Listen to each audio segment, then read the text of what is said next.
College English Test, Band 6, Part 2, Listening Comprehension. Section A, Directions.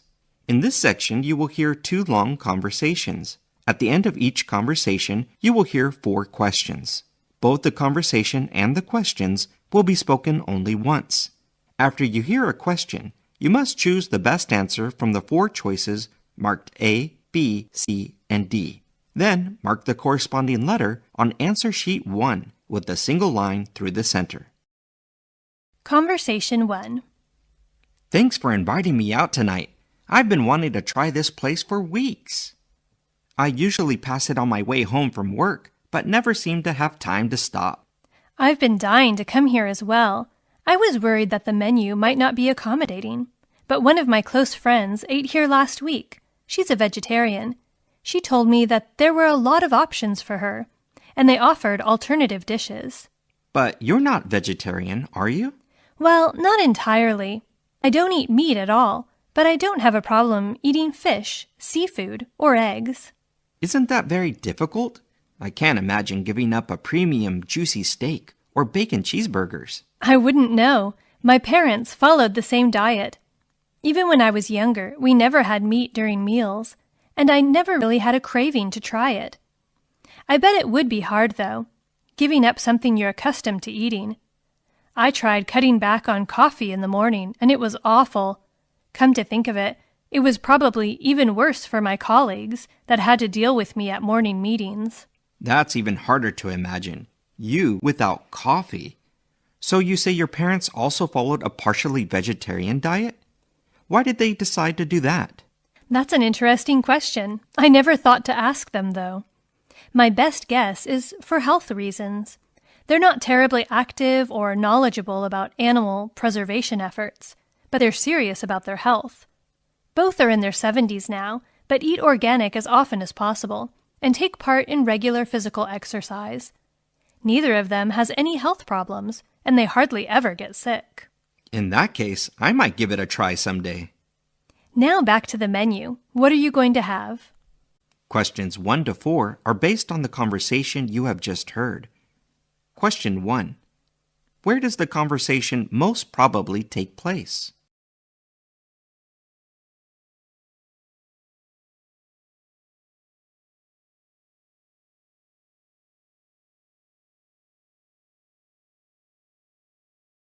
Question 2. What do we learn about the woman?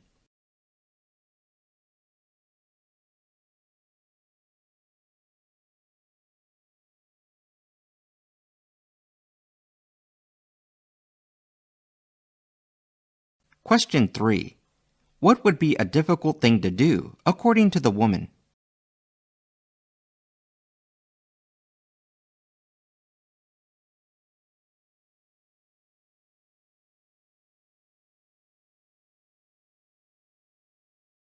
Question 4. What does the woman say about her parents?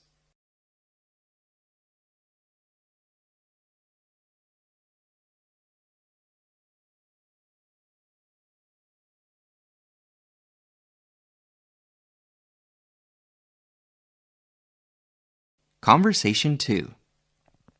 How did your annual performance evaluation meeting with your manager go? Did you get much in the way of praise? Next to 0. When we came to the part about discussing my areas for growth, he bluntly told me that I had an attitude problem, but he wouldn't really expand on that description. He said it's the little things I do and say. Did you ask him for a specific example? I did ask him a few more questions to try and narrow it down. He said my constant questioning of him and his decisions was the most obvious example he could give. Then our conversation was swiftly brought to a close. I had a similar experience once. My manager told me I was too honest. In most cases, I thought my honesty was helpful, as did my colleagues. But my manager thought otherwise. Some managers really adopt manipulative language to disguise the unreasonable choices they have made. They don't use the rational power of arguments to resolve issues of conflict or complaints about unfairness. Right. Some employ their persuasive vocabulary and influential communication style to win workplace arguments by compelling people to perform the intended action. Exactly. Too honest? Isn't that a good thing? I thought that's surely something we should have covered earlier in the section discussing strengths and talents. But no. Honesty was deemed to be more of a sin than a virtue, since it made people feel uncomfortable. Or at least it made the most powerful folks feel uncomfortable. Indeed, rhetoric is viewed by many philosophers as the method through which the powerful accumulate more power. By virtue of having the loudest voice, they're able to command greater attention and to further assert their dominance, even when what they're saying doesn't really make much sense. And retaining their power and prestige is their priority. It's what makes the most sense to a lot of them. Questions 5 to 8 are based on the conversation you have just heard. Question 5. What was the manager's reason for giving little praise for the man's performance?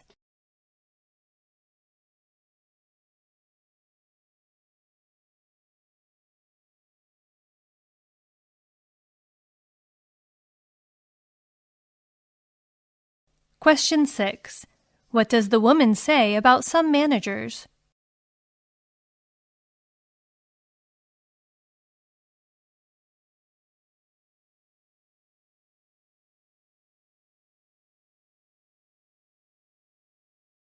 Question 7.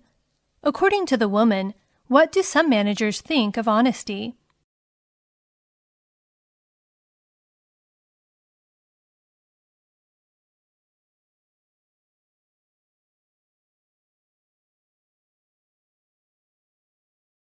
Question 8. What does the woman think is the priority of many managers?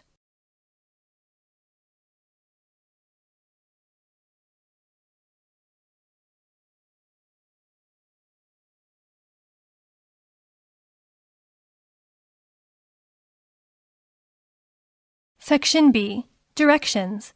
In this section, you will hear 2 passages. At the end of each passage, you will hear 3 or 4 questions. Both the passage and the questions will be spoken only once. After you hear a question, you must choose the best answer from the 4 choices marked A, B, C, and D. Then mark the corresponding letter on answer sheet 1 with a single line through the center. Passage 1. Athletes are seen as heroes because they can do things that most of us can't do. They can hit fastballs coming at them at nearly 100 miles an hour and leap and hang in the air, seemingly defying gravity. They get paid millions of dollars for their efforts, and their names and faces appear on everything from running shoes to advertising boards. Athletes who are champions also show qualities such as perseverance, dedication, and the ability to keep their cool under pressure. Many show those same qualities off the playing field, too. Stories about superstar athletes teach us about working hard and believing in ourselves, and in being passionate about what we do. Although it's usually bad behavior that gets an athlete a spot on the 6 o'clock news, many high-profile players work hard to be positive role models to children. They raise money for charities and act as mentors, talking to student groups and volunteering their time to programs that help children keep off drugs and stay in school. Still, even the greatest champions have flaws. Just because an athlete has the perfect golf swing doesn't mean he is the perfect parent, friend, or spokesperson. They also make mistakes. Separating an athlete's professional and personal lives can be tough.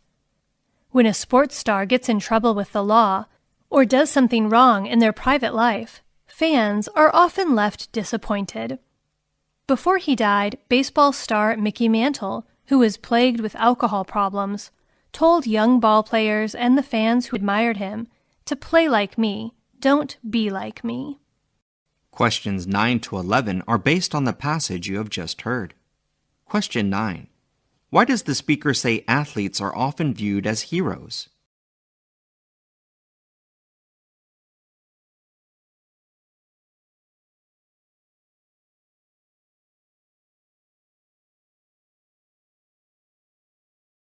Question 10.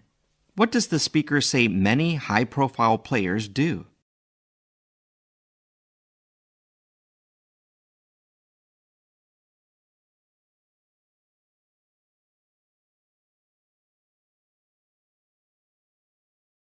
Question 11. What does the speaker say can be difficult?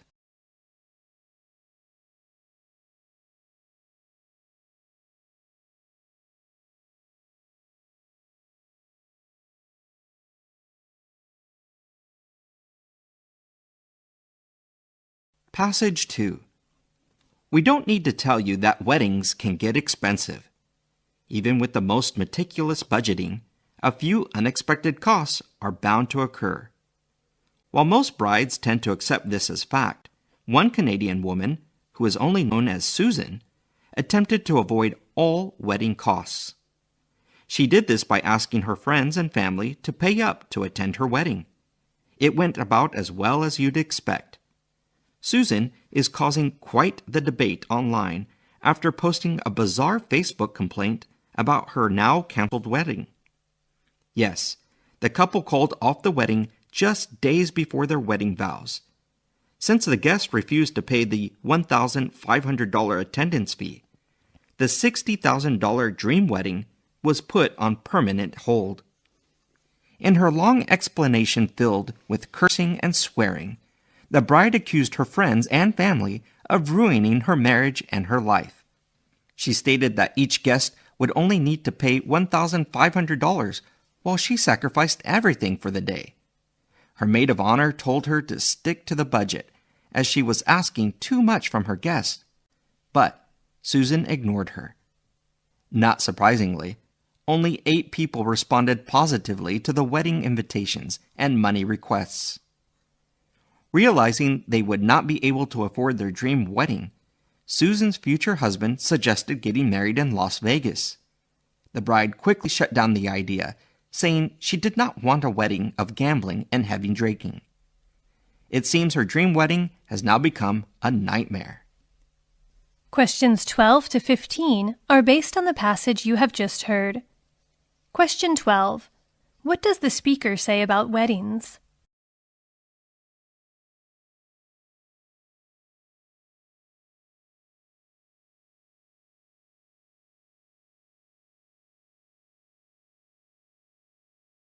Question 13. What do we learn about the wedding of the Canadian woman, Susan?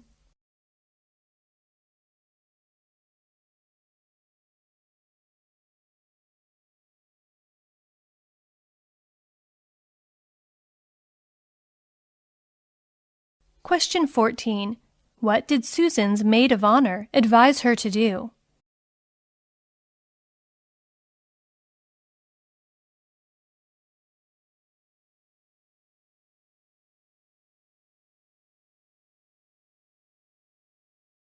Question 15.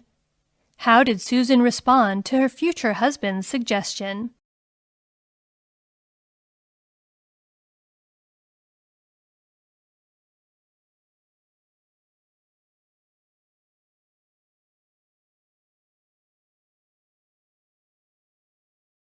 Section C. Directions. In this section, you will hear 3 recordings of lectures or talks, followed by 3 or 4 questions. The recordings will be played only once. After you hear a question, you must choose the best answer from the 4 choices marked A, B, C, and D. Then mark the corresponding letter on answer sheet 1 with a single line through the center. Recording 1. It has long been scientifically established that weather changes can affect people's moods. Now, a new study has provided evidence that temperature can influence people's personalities. This study of over 1.6 million people revealed that 22 degrees Celsius is the perfect air temperature to live in. A city with an average annual temperature closer to 22 tends to have a population who are more agreeable, conscientious, emotionally stable, and outgoing. It is the least taxing temperature for the body to regulate its own temperature. The study was observational and didn't show cause and effect, but the scientists behind it theorize that better weather leads people to leave their home more often. This, in turn, leads to more social interaction, which encourages them to develop a friendlier and socially more acceptable personality. Warmer climates also make people feel more positive in general. They tend to be more agreeable and conscientious. The findings might help explain why colder and warmer countries tend to produce people with different personalities. Roughly speaking, about 40% of a person's personality is determined by their genes, the other 60% by their environment. It was already well known that personality traits vary across geographic regions.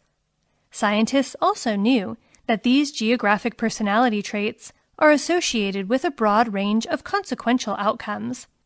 These outcomes include economic activity, for example, entrepreneurial startup rates, and also crime rates, health behaviors, and health outcomes. And it is well established that personality traits differ between countries.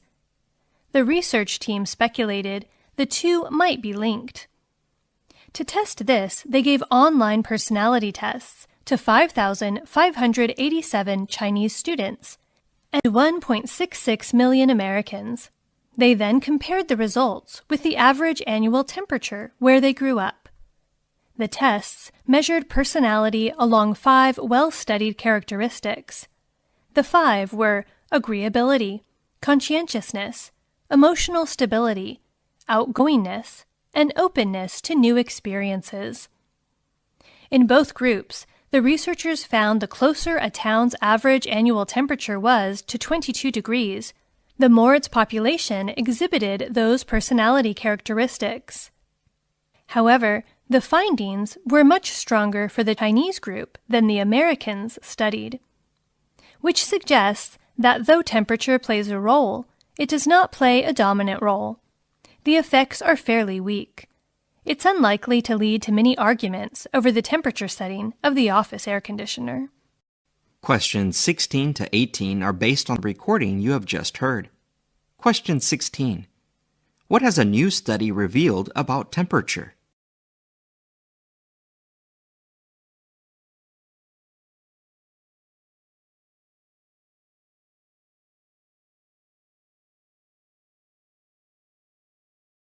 Question 17. What does the speaker say about warmer climates?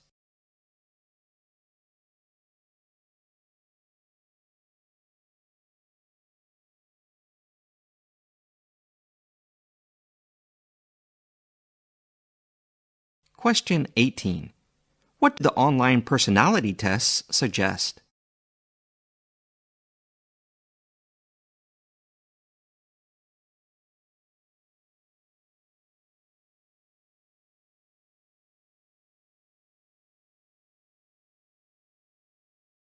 Recording 2. Today, we're talking about loneliness. Loneliness and social isolation are growing public health concerns for people of all ages in the United States, from adolescents to the elderly. Public health experts are worried because loneliness seems to be on the rise, and studies have long found correlations between loneliness and an assortment of medical conditions that threaten health and longevity. The problem of loneliness may be even greater than we thought. A new national poll found that about a third of older Americans are lonely, and almost as many seniors feel isolated. This is a serious problem, as research shows that chronic loneliness is particularly harmful to senior citizens. That's because it can impair older adults' memory and damage their physical and mental health.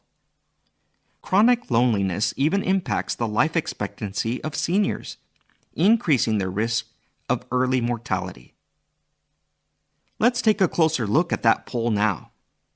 More than a third of seniors in the poll said they felt lonely at least some of the time, and 27% said they sometimes or often felt isolated.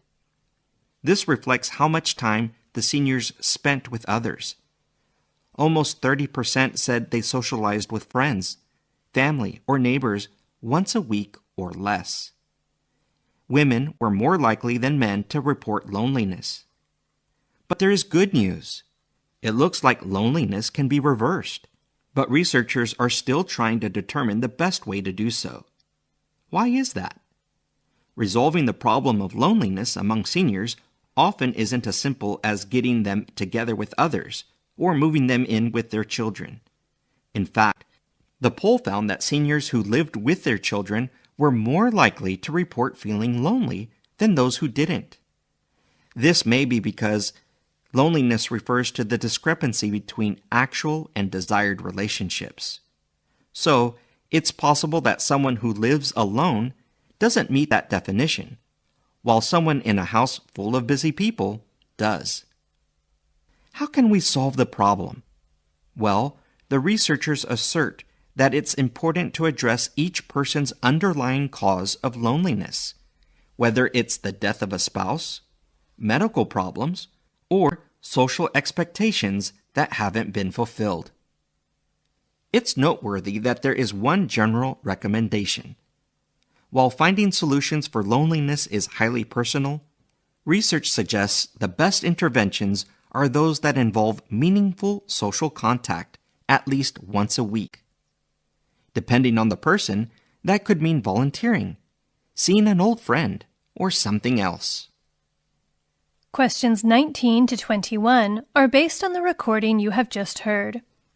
Question 19. Why does the speaker say the finding of a new national poll reveals a serious problem?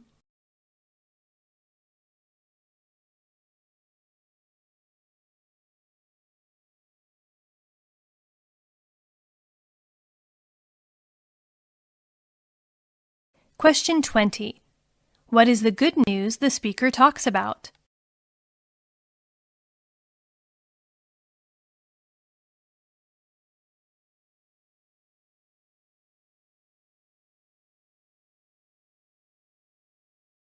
Question 21.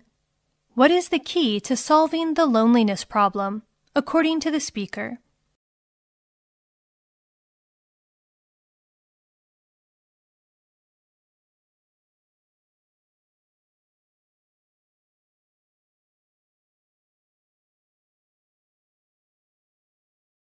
Recording 3. Hello, I am co-founder of the popular female travel community, We Are Travel Girls. We collect and publish stories from women traveling all over the world. We promote women's blogs, we host meetings and events, and are getting ready to launch our Travel With Us trips in Bali, Japan, and Malawi. Before I started We Are Travel Girls, I had a successful 10-year career in finance in London, where I advised private clients on their investments. Having always had a huge love for travel, I finally took the leap and left finance to pursue my dream of starting a travel company. For as long as I can remember, I wanted to be a travel writer. Before blogs existed and everything we read was online, I would go to travel writing seminars by writers who were published in travel magazines. I was desperate to write for one of those magazines, but didn't know how to break into that industry. After university, I ended up working in finance, but always had a desire to travel and write about it. In 2015, I was looking at ways to leave finance, and my best friend Vanessa, who grew up on a ranch on the central coast of California, suggested starting a blog. But when we started creating it, we realized that was the same thing every girl was doing. So we turned our attention to creating a community among these women. This led us to start We Are Travel Girls, which has now grown into a community of over 200,000 followers. To anyone thinking about becoming a travel writer, I would suggest they first try and look for a unique way to enter the industry. There are a lot of travel writers now, and it can be hard to stand out from the crowd, which is really why we started We Are Travel Girls. Be prepared to work hard if you want to turn it into a full-time business, and try not to rush to selling advertising spaces before you have created a dedicated audience. The size of your audience doesn't necessarily need to be huge, but you want them to be engaged. If you post too many promotions early on, you will turn many people off. Questions 22 to 25 are based on the recording you have just heard. Question 22. What do we learn about the speaker before she created the community We Are Travel Girls?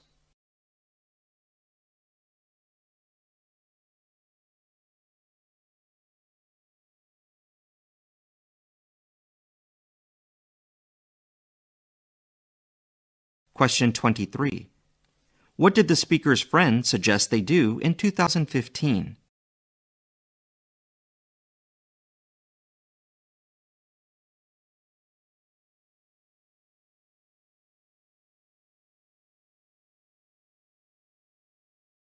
Question 24.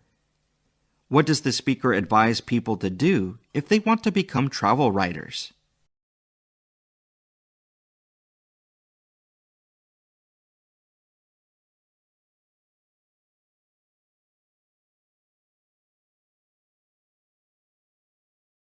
Question 25. What is the speaker's advice on winning a loyal audience?